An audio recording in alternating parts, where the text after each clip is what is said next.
ვერავითარი გონება ვერ ახსნის ღვთის წყალობას და ჩვენ მადლობთ უფალს მისი დიდი წყალობისათვის.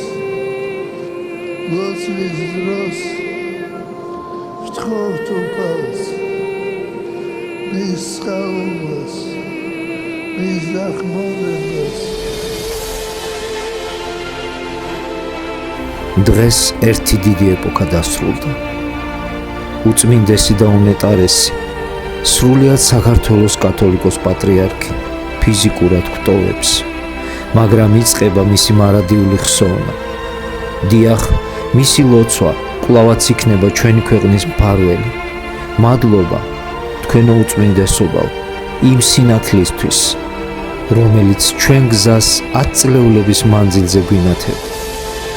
შვიდობით მიებარეთ უფალს, ჩვენო სულიერო მამაო.